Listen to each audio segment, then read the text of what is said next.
నాడులోని మధురైకి చెందిన లక్ష్మి అనే ఒక ఆవు. ఆ లక్ష్మి కథేంటో ఓసారి మీరే చూడండి. మధురైలోని ఓ చిరు వ్యాపారికి ఒక ఆవు ఉంది. దాని పేరు లక్ష్మి. లాక్డౌన్ కారణంగా అతని వ్యాపారం సరిగ్గా సాగకపోవడం చేత తనకి ఆ ఆవు పోషణ శక్తికి మించిన భారమవ్వడంతో 40,000కి మరొకరికి అమ్మేశాడు. అయితే ఆ షాప్ కి దగ్గరలోని ఒక గుడికి చెందిన ఎద్దుతో ఈ ఆవుకు దోస్తీ కుదిరింది.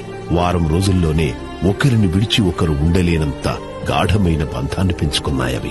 అదలా ఉంటే ఆ వ్యాపారి దగ్గర ఆవును కొన్నతను ఆ ఆవుని ఒక్క ట్రక్కులో ఎక్కించి తన ఊరికి తరలించే క్రమంలో ఈ గుడికి చెందిన ఎద్దు వచ్చి అడ్డుకుంది.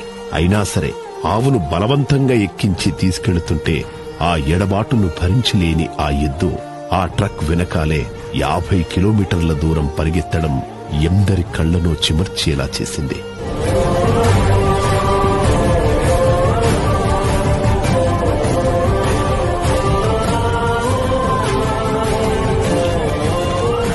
ప్రేమలో ప్రాణం పోయినా పర్లేదు కాని ప్రేమించిన మనిషిని పోగొట్టుకుంటే ప్రాణం పోయిన దానికంటే ఎక్కువ నొప్పి కలుగుతుందన్నది ఆ ఆవు పరుగు పరుగులో మనకు కనబడుతుంది.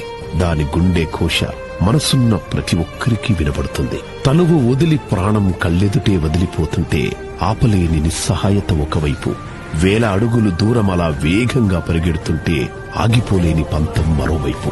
ఎన్నో ఉత్కంఠ క్షణాల మూగరోదనకు తెరపడింది. ఏదైతేనే చివరకు ఆ ఆటో ఆగింది. వెంటనే ఆ ఎద్దు చెమ్మగిల్లిన కళ్లతో ఇదిగో ఇలా ఈ ఆటో చుట్టూ తిరగటం, బయట నుండే ఆవును ముద్దాడటం చూసి అయ్యో అనుకొని మనిషి లేడు అంటే అతిశయోక్తి కాదేమో. సోషల్ మీడియాలో అంతా వైరల్ అయిన ఈ దృశ్యాలు తమిళనాడు డిప్యూటీ సీఎం జయప్రదీప్ కళ్లల్లో పడి వెంటనే ఆయన రంగంలోకి దిగారు. ఆ ఆవును కొన్న వ్యాపారికి డబ్బులిచ్చి ఆవును విడిపించి మేళ తాళాలతో ఊరేగిస్తూ ఊరిలోకి తీసుకొచ్చి ఆ ఎద్దు ఉండే గుడికే డొనేషన్ గా ఇవ్వడంతో కథ సుఖాంతమైంది.